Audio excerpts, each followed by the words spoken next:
Hello and welcome back to Philosophy and Humor. It's PHIL-1013, and this week we're going to be looking at Module 2, The Origins and Evolution of Humor. And here we're going to cast our net rather wide, both historically and in terms of ideas. But what we're going to do is take a look at the following ideas here. The first one is the notion of humor, or humor, which is the Latin for humor, and it belongs to a particular view of the humors in the body, the four humors that should stay in balance with one another in order for a person to be healthy. So what's important with that is the idea that humor is part of a person's well-being. So if someone's humors are in balance, then they themselves are in balance and they're not likely to be ill. Then we're going to take a look at, very briefly, because we do return to this in the second half of the course, is the relationship between humor and philosophy and humor and religion. Then we're also going to look at the sort of the sociological aspects of humor. Specifically, humor is a social lubricant, breaking the ice, as we normally call it. And then the last, I mentioned this last week, is a notion of humor as an emotion. And there are very valid arguments, both for and against this notion of humor being an emotion. So I'll leave it up to you, but take a look at both issues and you decide which one you think is a correct one. So, well, humor has been around for as long as we've been around, as long as we've had civilizations, and especially since we've had language. I don't think cavemen probably had the time to be humorous, but I think once we ended up having the capacity to think and to reflect and to speak, we have had jokers in the corner having fun, right? Playing with things. And that's essentially what humor is. It's playing with language. But the work on humor, the philosophical work, the theoretical work on humor is something that's fairly new. Because as we'll see next week, the tendency was for theorists and philosophers, Plato in particular, to dismiss humor. So rather than trying to understand what it is, they decided to simply dismiss it as being something that's not a proper representation of our capacity as human beings to be reasonable. But at one point we had to look at it and say, it is what it is. And this kind of happens around the 17th century. And there are various scientific ideas that come out. We're going to look at relief theory and incongruity theory and so on when we look at some of the ideas presented by René Descartes. And so there's a kind of scientific view of what humor is, the expelling of air through laughter, these kinds of things. But also, as we sort of begin to understand more and more about it, we realize that there are some very specific positive social and physiological benefits to humor. So, as I mentioned, a lot of the early research had to do with trying to dismiss humor. And then later there are connections established between humor and laughter. And then the problem of humor is something that is much more recent, especially in the postmodern world since about, let's say, the 1990s. Humor and the role of humor in society, when we have individuals that now can finally speak back, right, and push back to some of the humor that's been around for a very long time, some of it often derogatory. So the question is, what is humor, right? What does it do?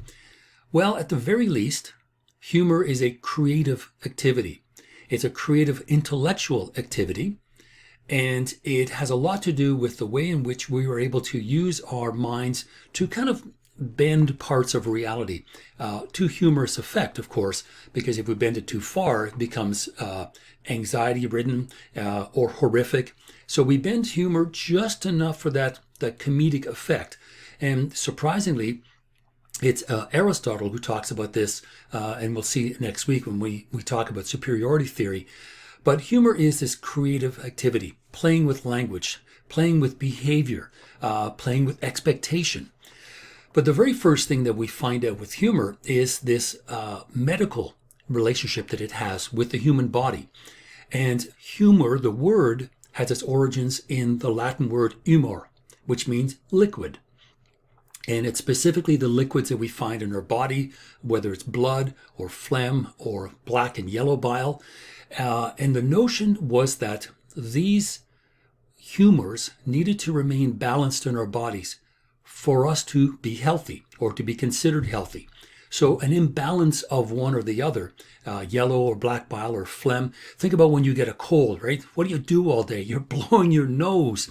So there is an abundance of phlegm. Sorry to be gross, but that's what sort of a good example of the notion of humors and bodily fluids being in balance with one another. Because surely we have all of these things, but when we are ill, we tend to see a particular sort of increase in one of these things. And certainly with a cold, it's definitely phlegm.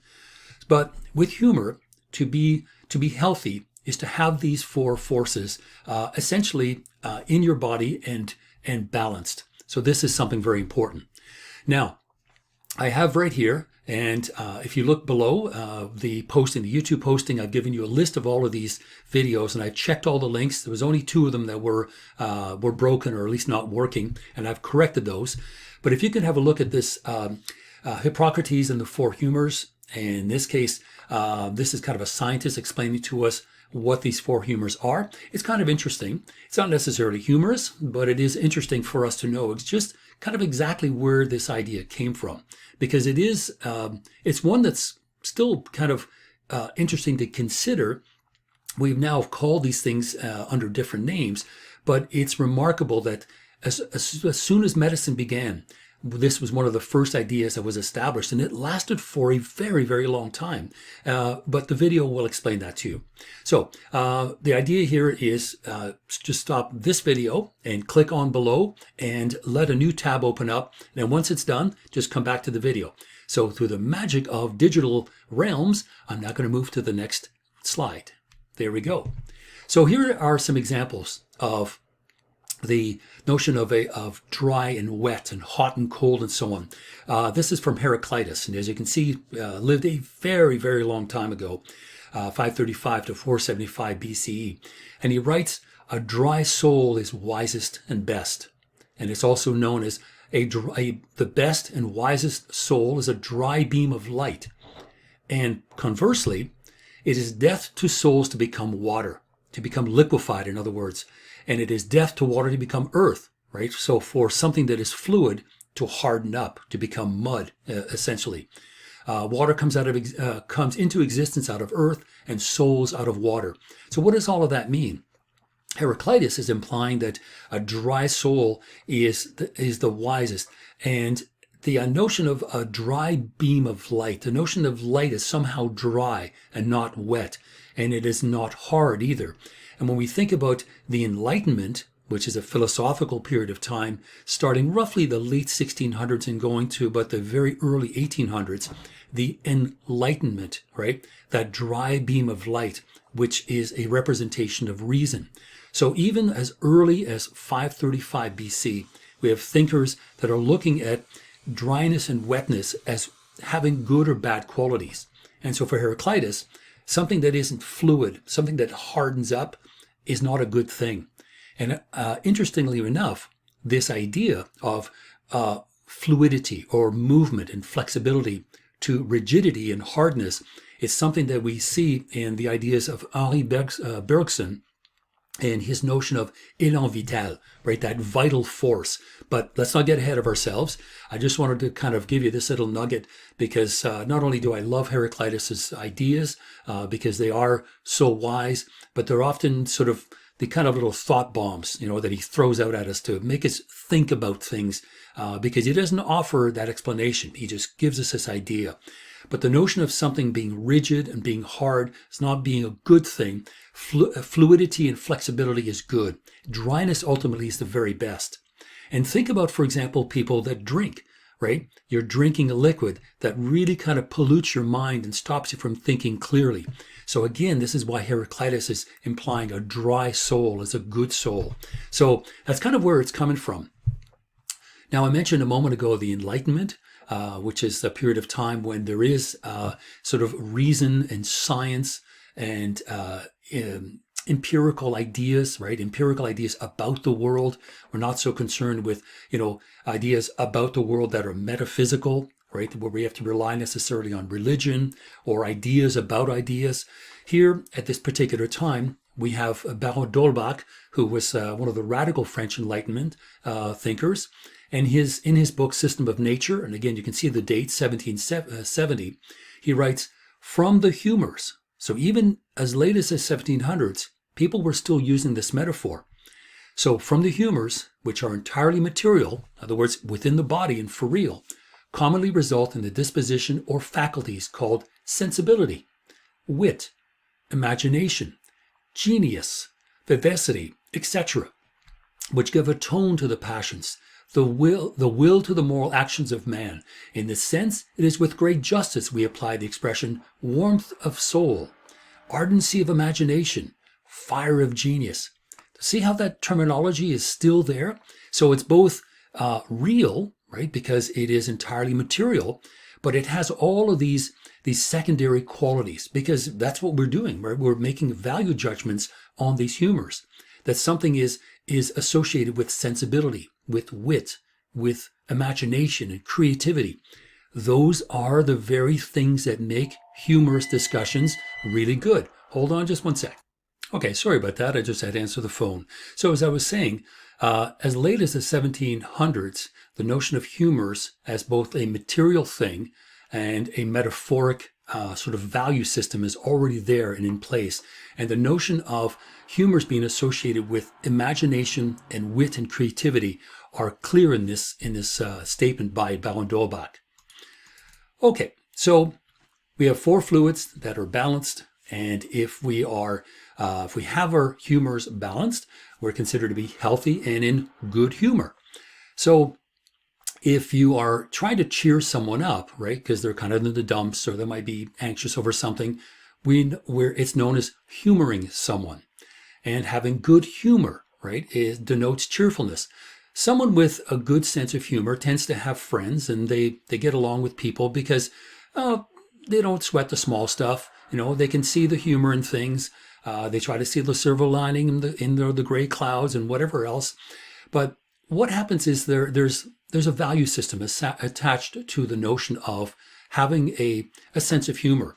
And this is something that Baron d'Holbach is talking about, sort of wit and imagination, creativity. People can think their way out of a problem. They're less likely to be overly upset over something. And that's not to say that they're careless. They're able to keep sort of an even keel, right? A level head, as it were. Now, at first, humor was considered, as it shift kind of from a marginal to a mainstream sort of viewpoint. One of the things that was associated with humor was eccentricity, right? Or sort of rejecting social norms. And so this is sort of the original idea. And of course, this was the idea that initially belonged to Plato, sort of humor looked at negatively.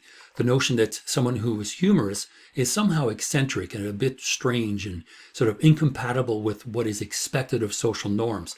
But over time, the notion of being humorous and having a sense of humor becomes a good thing. So that's the part we need to remember, that we end up sort of understanding that humor is something that is beneficial to us, that we can enjoy the world around us and use humor sometimes as kind of non-aggressive bantering.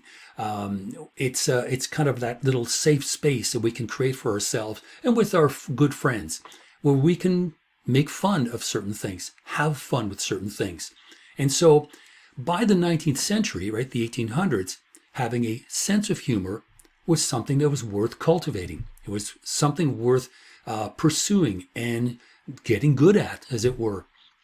So having a capacity for humor was deemed a positive virtue.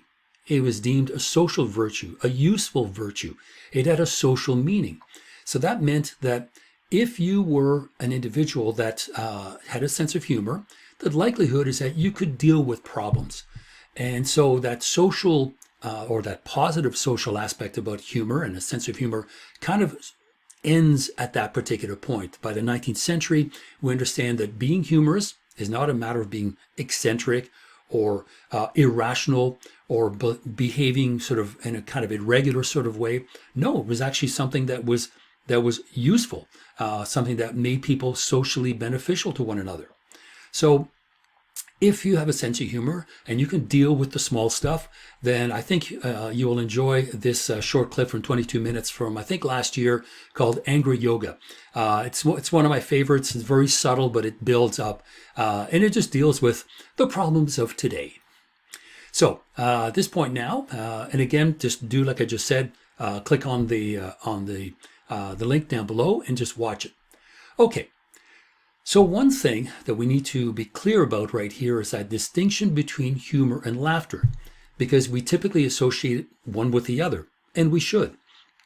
But they are related, but sometimes indirectly. Now, what does that mean? It means this, that laughter is a physical response to humor most of the time, but the source of laughter does not always have to come from something humorous. We can laugh because we're being tickled. Because we're nervous, because we're scared. Think of how many times you've watched a horror movie, and a particularly good one, and part of the fright is you giggling a little bit because that nervous energy builds up. So the idea here is that you can find something funny, but you have to find something funny before you're going to laugh. But that's not to say that laughter is the source of laughter is only from humor. There are physiological things that are going on, anxiety, fear, that result also in laughter. So good humor results in laughter, but laughter does not always result from humor. It can result from something that's physiological. This short little 2-minute thing, Trip and Tyler, very goofy, but I think it fits the bill. It's like 2 minutes long, and it features literally every kind of laughter known to man. Okay, so as I mentioned at the beginning, we really didn't have a whole lot to work with in terms of ideas regarding humor, especially good ideas about humor, because philosophers really looked at humor somewhat negatively. They were, of course, more concerned with discussing reason and rationality and all these positive traits, these aspirations that we as human beings would have. So they had very little regard for humor. And if there was a discussion on humor, it was either sort of the equivalent of a footnote or some kind of aside or perhaps an example. There was no direct engagement with humor until much later. In fact, not until the 1700s. But once we start, we seem to kind of hit the ground running, and we formulate a series of very interesting and provocative notions about humor that are still valid today. But up until that point, and as we'll see next week in particular, most philosophers just had a rather negative idea of humor and didn't think it was really worth study. So if we are going to try to look back in history, we're not going to find a whole lot at first, like I say, negative ideas regarding Plato, the fact that it deals with our more base desires. Aristotle saying, well, yeah, up to a point, but there are some differences. But at least now for us just starting out, what I'd like us to consider is to kind of come up with a theory of what humor is so we can identify it, and also by the proverbial compare and contrast. So comparing and contrasting other forms of thinking will allow us to at least find some tools with which we can discuss what humor is. So one of the early questions is humor compatible with philosophy? And it would depend if you were to ask Plato, absolutely not, right? Because it is counterproductive to thinking reasonably and thinking using rationality. But as it turns out, in the book, I showed you this book last week, Philosophy of Humor, or Philosophy of Humor and Laughter, John Moriel says that the two topics are in fact compatible, right? Even if we were to assume that we should not philosophize humorously, that does not rule out that humor is something to philosophize about. So what that means is we can think about humor in a philosophical fashion. And essentially what he argues are the following 3 points. He says, okay, there is a connection between humor and philosophy along the following lines. The first thing is that both require some degree of emotional detachment. Right? So we have to detach from the practical aspects of life. We are able to let go of sort of practical concerns as well. And just in brackets, I wrote, don't sweat the small stuff. We say it all the time, but that's essentially what it means. And if we don't sweat the small stuff, it may not be laugh out loud funny, but what we've done is we've now detached ourselves emotionally from something, even temporarily, so that we can try to make sense of it, like think through a problem. Now, humor and philosophy both do the same thing. Now, the second one that is sort of related to the first is that rational distance, right? That more objective view of the world. So if we can detach emotionally, we can also detach intellectually. And again, rise above it, right? You've heard that before, when you're just about to like, I could kill it, rise above it, don't sweat the small stuff. Like those two things are rather interchangeable. But what we're being asked to do is to detach emotionally and intellectually, or psychologically, we'll say. And so both humor and philosophy share these two capacities, right? These abilities to be able to step back. Because when you think about humor, especially humor that might involve, someone jumping out of an airplane or whatever, we don't suddenly worry about, oh my God, they're going to hit the ground, they're going to die. That's an emotional detachment. An emotional attachment. No, humor is just about the situation or about actions. It's rarely about the people as individuals, fully rounded individuals with a history and, emotional relationships. No, if we did that, it would not be humorous anymore. So we need that emotional detachment, that rational distance, often for humor to work, because humor sometimes has to deal with pain, right? Emotional pain, physical pain. And without that detachment, we would be, in fact, more concerned about the characters, and the humor would be lost, right? Humor is a very sort of sometimes subtle flavor that we throw into a story, and we need to be able to just put the right amount in there and not tip over into, deeper concern or fright or horror. So emotional and detachment, rational distance, and the third is conceptual flexibility. And what happens here is because humor is associated with wit, imagination, and especially creativity, we can look at the world more imaginatively. In other words, we can make the familiar strange and the strange familiar. And we can shift our gears in such a way that we can look at something from a different perspective. Now, the typical one here is, what's this about airplane food, right? The Jerry Seinfeld thing. That's kind of what's happening. Seinfeld is asking us to consider a very banal kind of thing. But, even that, it's like, yeah, but I can't afford to fly in a plane. So you've kind of left me out here. So, I don't care about airplane food. It's not about me. It's not a very good example.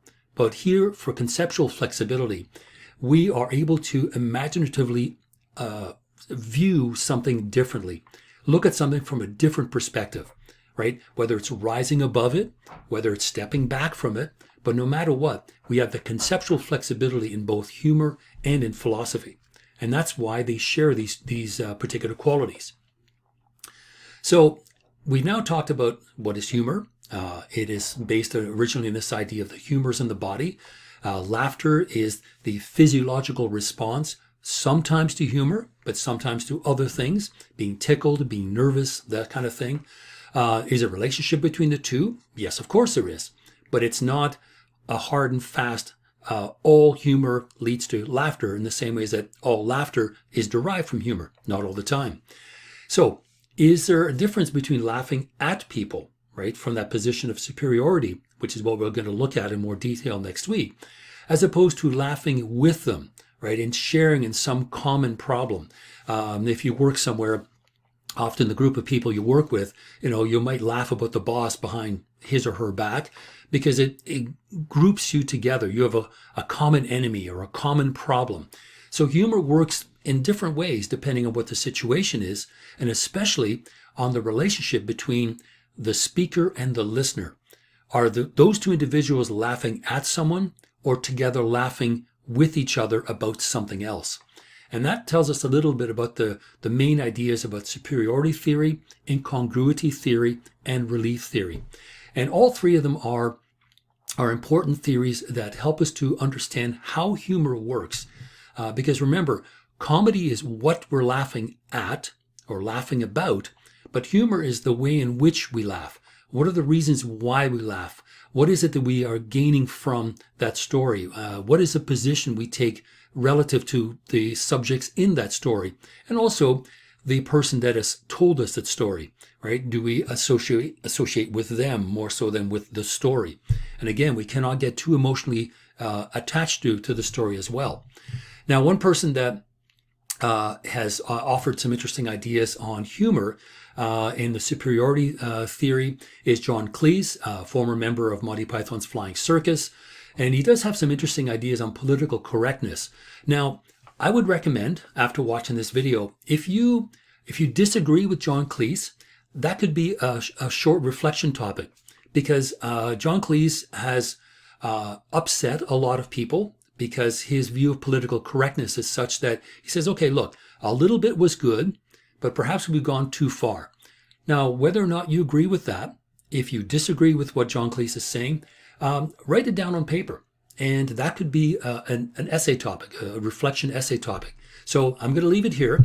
Have a listen to what he has to say, because he certainly speaks from a position of wisdom and experience, having worked with Python and having written all of the sketches for Fawlty Towers and films and so on. So it's worth listening to what he says, but do you agree with what he actually is saying? Because he is saying that a little bit is good, but too much may push back on the ability of people to just be comfortable around one another. So that's essentially what he's saying.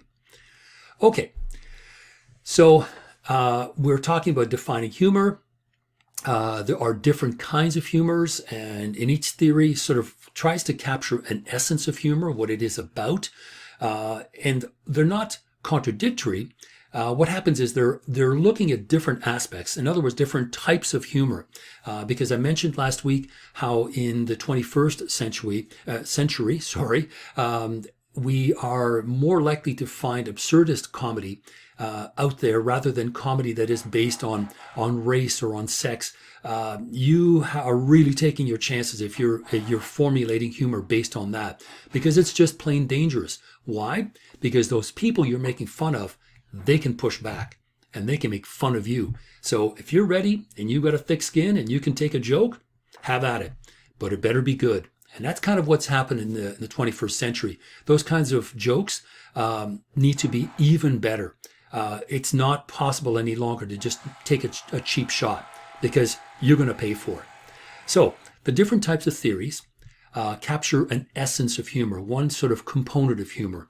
And that's what I'd like to consider as we look at some of these ideas. So we have laughter, we have amusement, which is kind of a smile or a chuckle. And then there's humor, which is the types of humor, superiority, incongruity, relief, and so on, and how they work.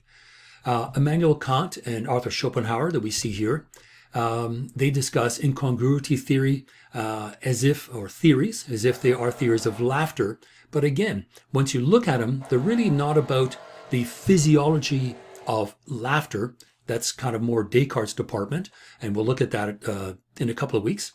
But it's more about theories of humor. What is it that we're laughing at, and why? Why do we find this funny?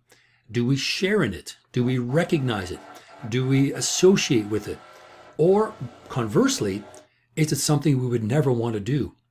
So those two positions still lead to laughter, but in one, to associate and recognize and celebrate something, that's incongruity, right? You're not offended by it. You recognize it.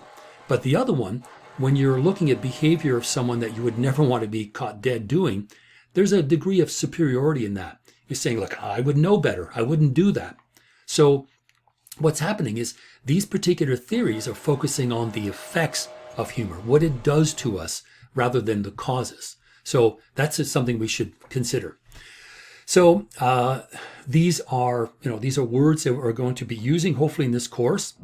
We talk about laughter, humor, amusement, silliness, absurdity, all these kinds of things. So we need to understand kind of what each one of them means. And amusement, it seems to be sort of on a lower scale than out and out laughter, right? So amusement is kind of like it's a quiet chuckle or just a smile, or even no laughter at all, because there may not be other people around that are hearing you laugh. But what's happening here is we are thinking about something, and it's mildly amusing. It doesn't generate laughter, but it's pleasant, right? It preoccupies us in a pleasant sort of way. But humor seems to work in a slightly different way, because humor, especially superiority humor, tends to look at individuals in terms of our human weaknesses, right? Our foibles, as they call it, because these are the kinds of things that identify us strictly as human beings. So humor involves sometimes a sympathetic, which being incongruity, or non-sarcastic view, also the same thing, view of human weakness. And so if that's the case, then we're moving closer to incongruity or relief or absurdity, rather than sort of a strict superiority theory, because that's where we end up finding racist and sexist humor, because somehow the speaker and the listener try to achieve this position of superiority towards others, something that's very dangerous. Okay, this next skit here is from a few years ago. The day today is a fictitious show, but what I want you to do is here, listen carefully, as it says, listen carefully to how the skit logically sort of devolves, depending on which way you want to look at it, around a single word or phrase. It's really well written, and what first starts out as amusement, because it's a slight chuckle of saying, okay, well, certainly things wouldn't go that way, but as insane, right, as a premise appears, the script very tightly and very logically goes from something that is very innocuous and sort of unimportant and quickly devolves into something else. So I'd like you to have a look at that and think about the differences between amusement, which is a very light chuckle, an internal chuckle, not even out and out laughter, to something that is far either better or worse. I'll leave it up to you. So the emergence of humor is also important because it turns out that there really is no society without some degree of humor. Now, most societies have language, right? Speech. And without language, it becomes very difficult to make fun of something, to use words inappropriately. And of course, through that inappropriateness, therein is the laughter. So societies need to be constituted, but those societies also need to have language that everyone shares in. Everybody understands that words mean a certain thing. But as it turns out, there is humor or evidence of humor going back at least 5,000 years. That's a long, long time. Not only that, but as far as we can tell right now, humor is also an exclusively human activity. Since we don't know how other animals speak to one another, whether they are monkeys or dolphins or dogs or cats, whatever, we would like to think that humor is an exclusively human activity. So we don't know other than that, but it's most likely because humor involves, the ability to think incongruously, right? And so if we cannot do that, if all we have is just basic words that describe basic things, then it's more difficult to be humorous. When words have several meanings, sometimes contradictory meanings, then there's room to play, right? So a society needs to be put together, and that society needs to share a language and share common ideas before humor can emerge. So that's one thing. There's also, roughly around the same time, humanity's capacity for spirituality and spiritual ideas, notions about religion, because notions about religion are completely cerebral, right? They all take place up here. So if that's the case, there is, in fact, a relationship between humor and religious thought, in the sense that we are able to entertain two, incongruous ideas. We can think about the world outside. We can search for reality in however much we want. But at one point, we can think about the laws of nature, right? The laws that regulate the natural world. And sometimes those are associated with a godhead of some sort, regardless of the religion that you follow. You could simply be talking about natural law, laws of nature, all these kinds of things. Those are metaphysical ideas. So what we're saying here is the way in which a human being can think both in physical and metaphysical terms, that is something we need to have in order to think humorously. Because what happens when we are thinking humorously is quite often we're holding two thoughts in our head at the same time. One is what we see in front of us, the reality in front of us, and then that metaphysical part, which in the case of humor is what should be happening. Because quite often what we see is what we consider funny, because we know that it should have been otherwise. There's always a social norm. There is an expectation that we associate with everyday behavior, the laws of gravity for sure. Certainly things started flying in the air, I'd be more concerned than I would be laughing.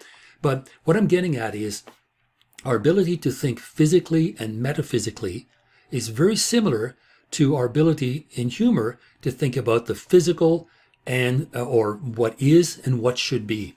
So those two things are always happening. And that allows us to think in terms of abstract thoughts, because humor needs that, right? Those two planes need to coexist, what is and what should be. And what should be are the expectations and the norms that we associate with that kind of behavior that suddenly is not happening. Here is a good example of what I'm talking about when we talk about sort of the physical and the metaphysical. In this short clip about religious faith and humor, the comedian is basically conjuring up a godlike figure, in fact, God itself. And so we are listening to the story, we're laughing at the story, but what makes the story funny is we're listening to what is being described to us, the what is, and also conjuring up this metaphysical being that might be responsible for the actions that are being described. Now, there's an F-bomb in there, but it is very effective and very useful and makes the skit funny. But what I want you to also pay attention to is how we're able to do those two things. We can listen along to the story, but we can also imagine, right, metaphysically, this godlike figure in our heads. So it's quite funny. And it's, for me, a good example of our ability to be able to hold these abstract thoughts together at the same time. Okay, now we don't know when humor necessarily started. We have evidence of it going back roughly 5,000 years, but it has to do with the development of language and the development of society, or at least social formations, because it seems to be part of human relationships. The relationships that we based on friendships, associations of one sort or another.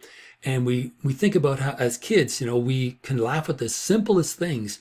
And as we get older, our degree of humor and our ability to laugh at things, luckily enough, also evolves. So what kids think are very funny, as we get older, we begin to apply a degree of sophistication to what we think is funny. And part of it is because we learn more. We learn about the world. We learn more words, right? We have a better command of the language. And so one of the things that happens with humor, or the emergence of language and social formations, is also this kind of glue that holds it together, which is sometimes humor.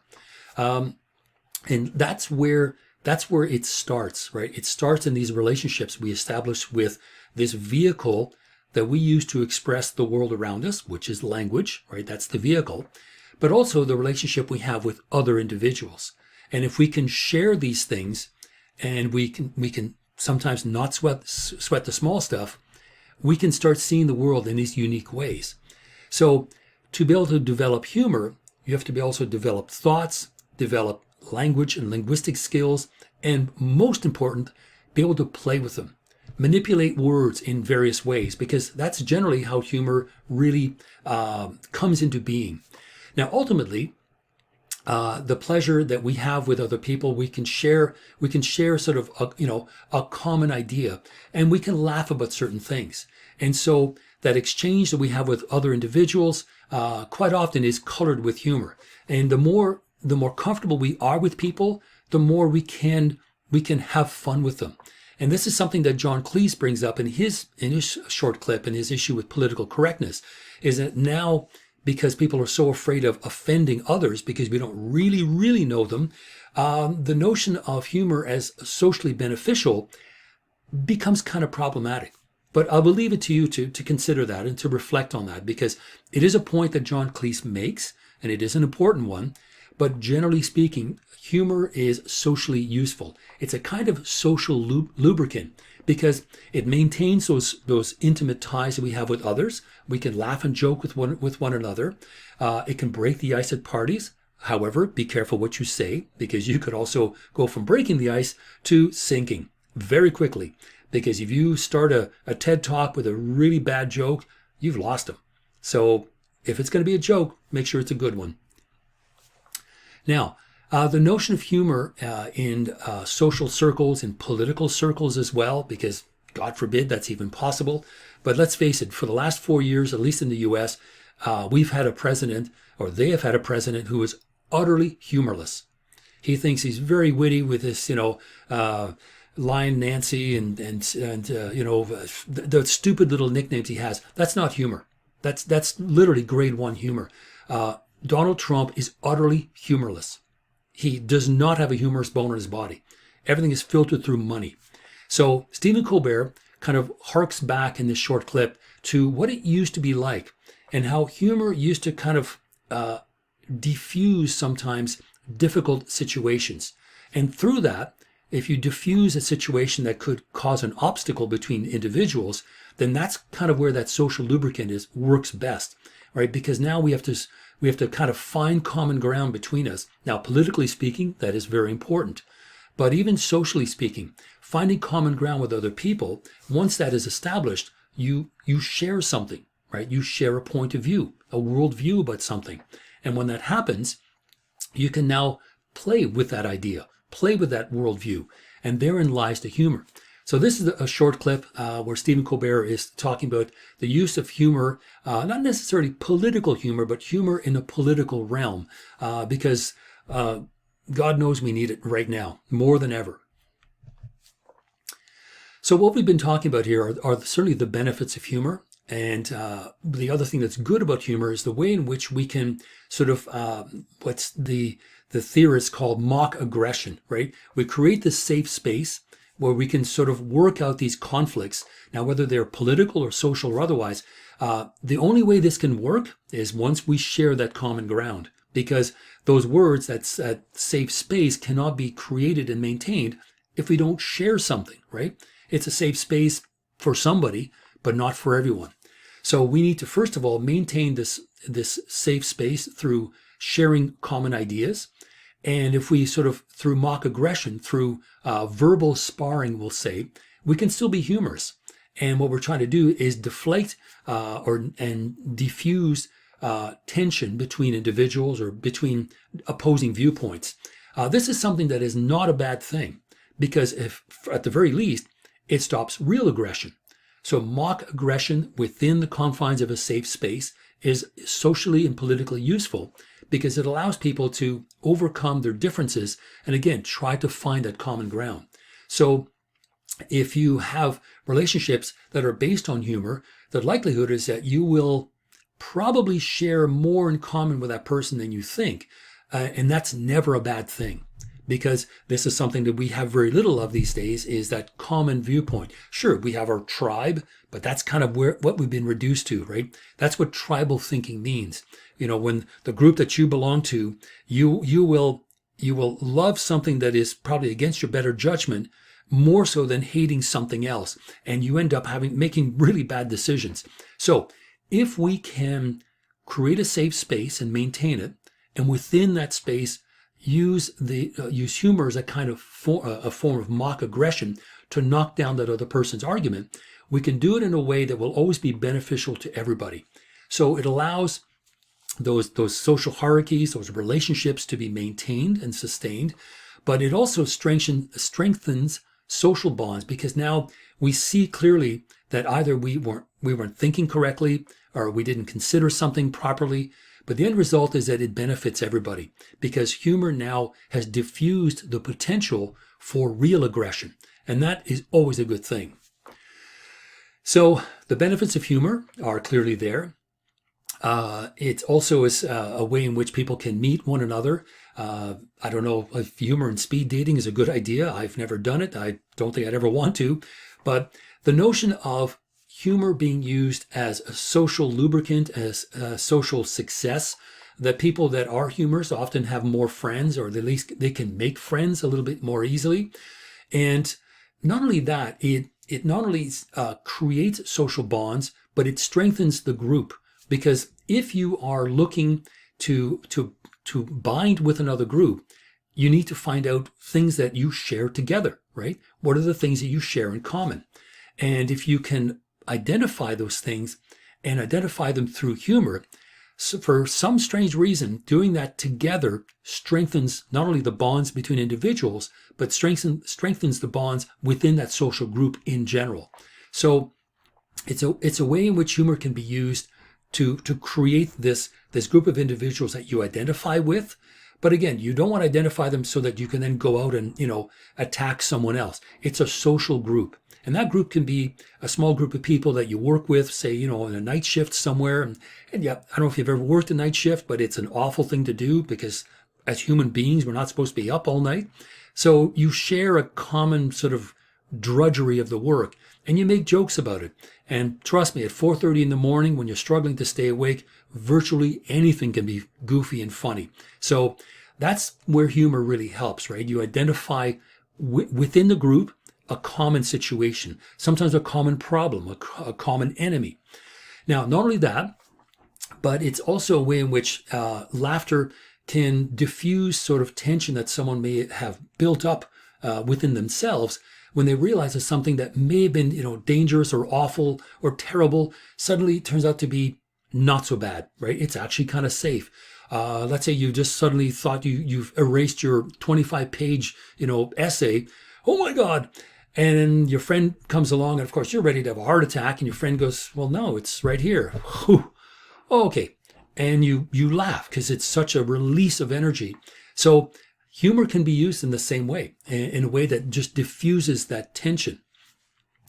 Now, not only is humor really sort of most active in that social space where those norms and expectations really aren't expected to be there, we can set them aside, right?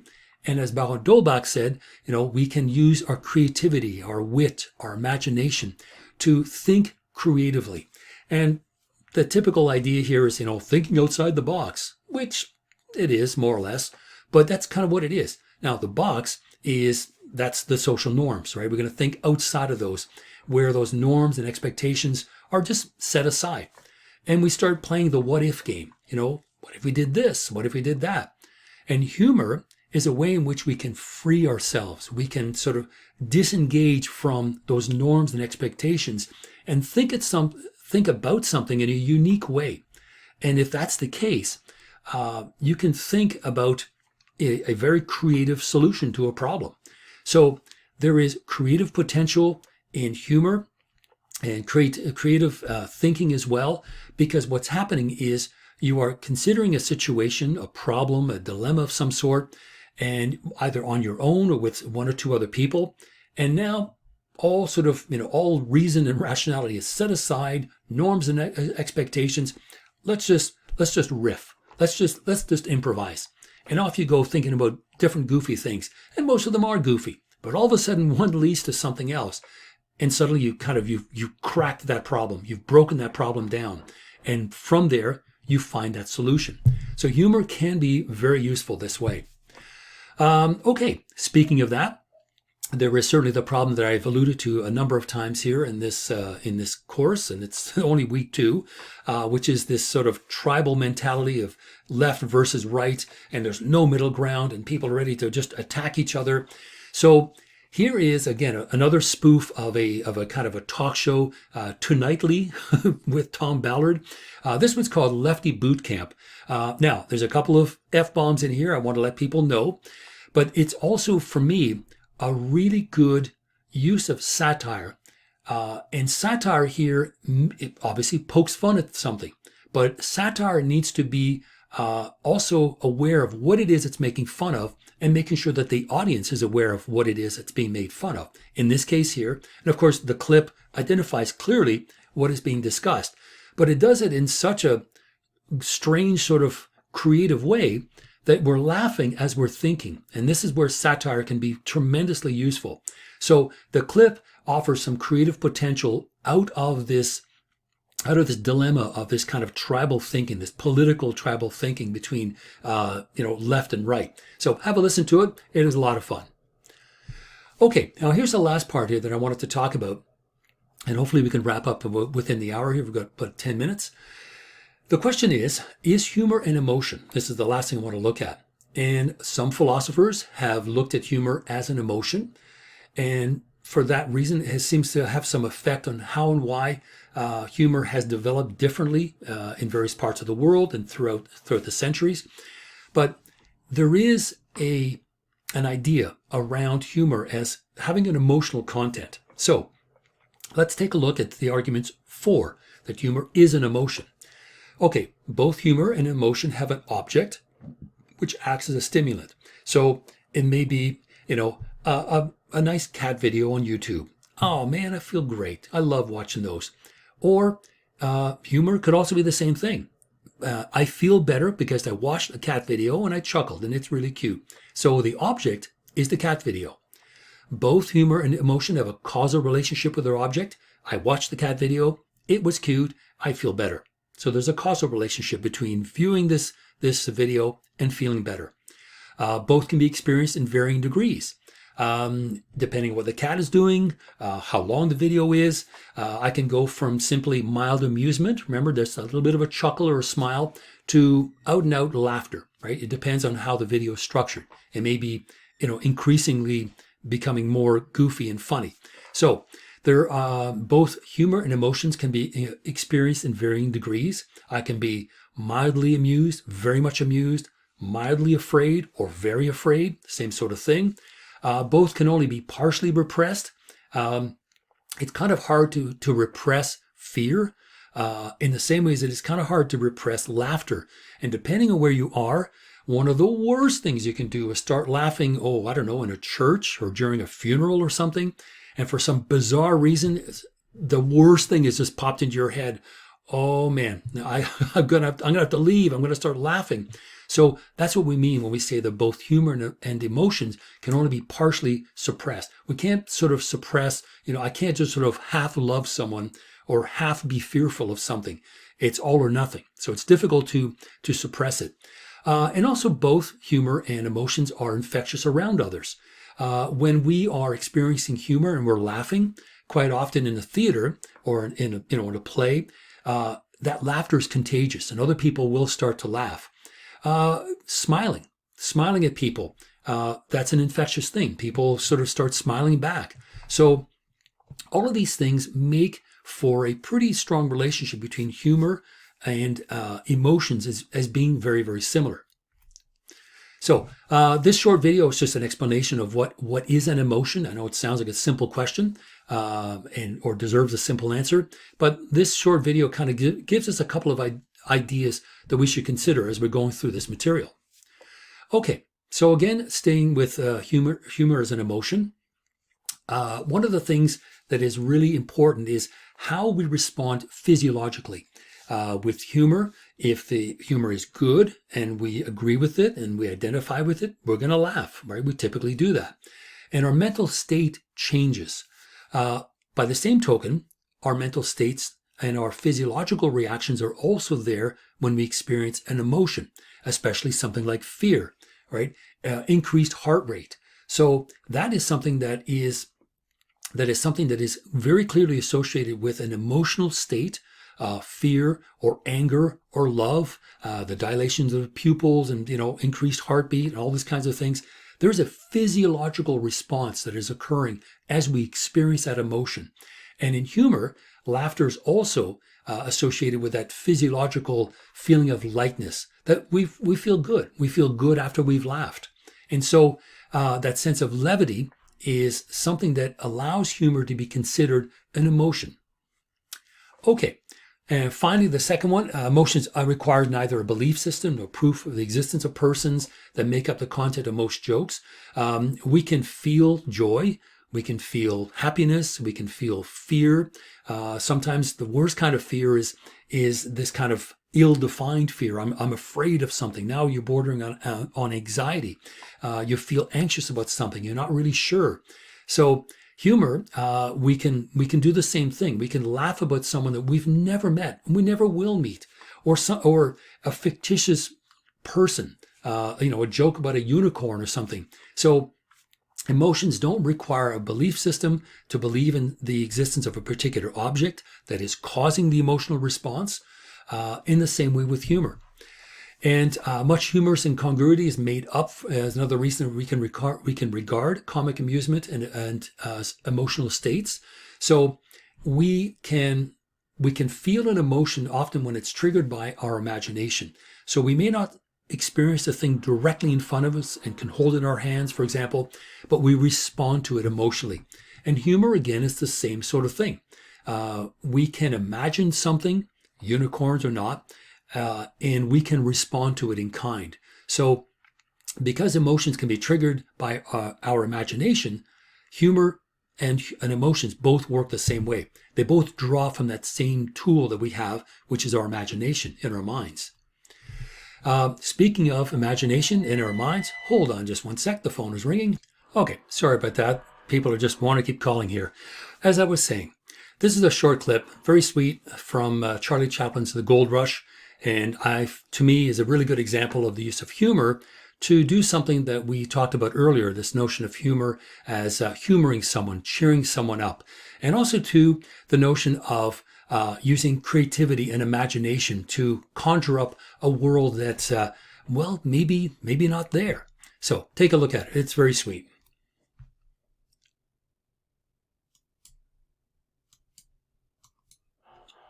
Okay, so now humor is an emotion, arguments against.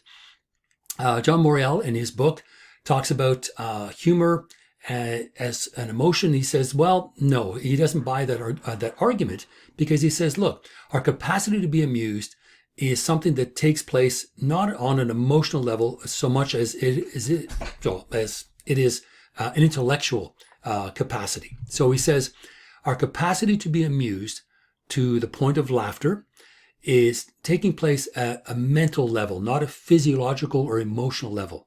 And it demands a higher degree of cognitive development.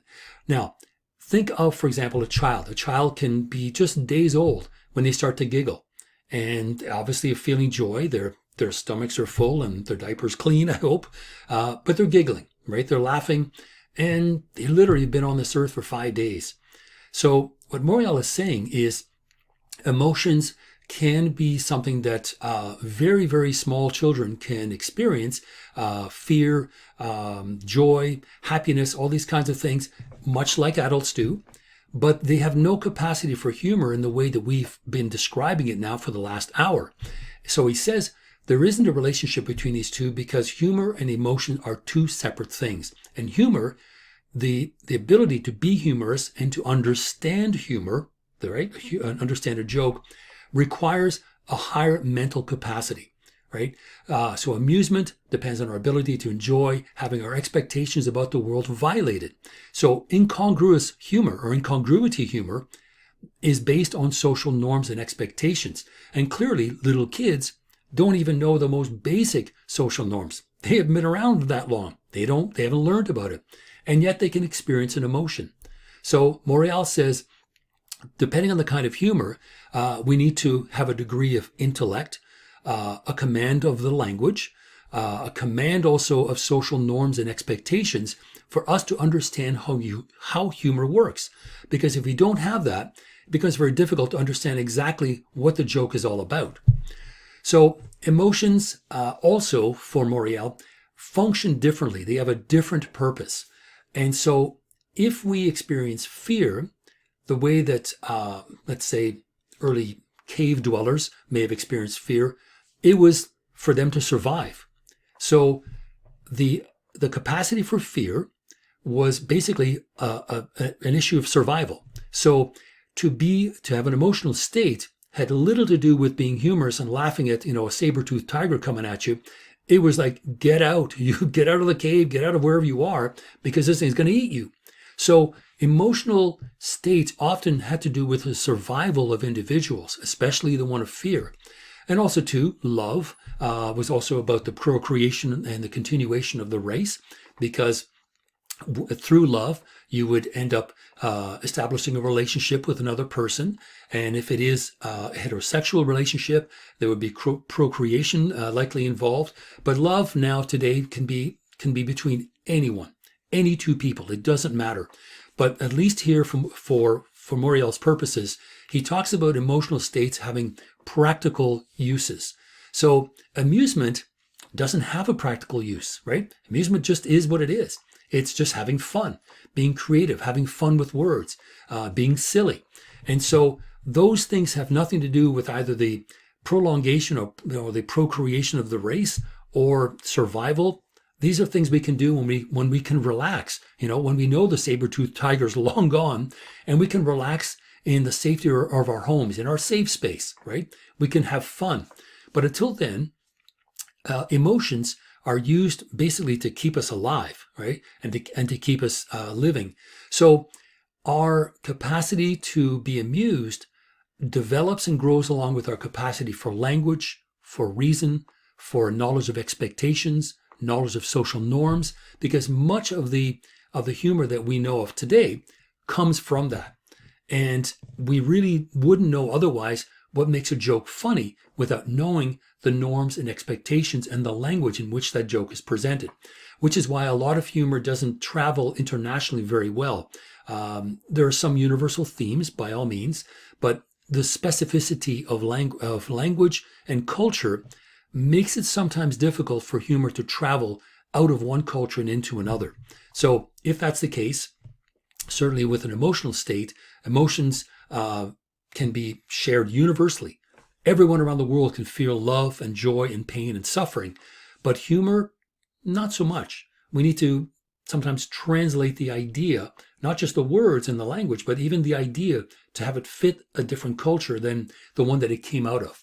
So when we are being humorous, we're not in a necessarily emotional state of mind. We're in a kind of playful state of mind, in a playful, creative sort of state of mind where we're just thinking outside the box, thinking of different viewpoints, and these things certainly help us to survive, but not to the degree where fear would have helped a cave dweller to survive in the past.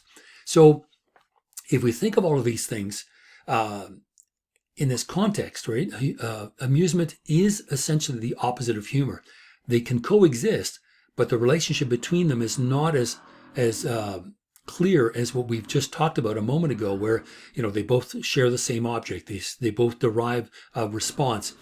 Moriel says no, because humor is an intellectual activity that is based on language and the ability to manipulate language and social mores and social norms and expectations. That's not emotions. That's something else. So amusement is the opposite of emotion. Emotion may slow down rational thinking, right? Amusement enables it. It allows it to be able to, we can play with these things. Now, certainly that's not to say that humor gives us a sense of lightheadedness and a sense of joy. We do feel good when we go to a comedy club and the comedian actually is good and funny, or we watch, a Netflix comedy bit with whoever. But that feeling is secondary. It's a residual feeling of engaging with the humor. Because if the humor is not understood or is not funny, that emotional state won't happen. So that's essentially what Moriel says. So here we are, running just a little over an hour. And so this is the material from Module 2, Early Ideas. Now, when we meet on Monday at noon hour, so in a couple of days, because it's Saturday afternoon here, about 1:20, when we meet, I'm going to give you kind of an overview of the material that we discussed here. And please do have a look at the videos. And if you, like I said, if you disagree with the John Cleese clip, respond. Because again, these are not etched in stone. These are just opinions. So have a good weekend, and I will speak to you again in a couple of days.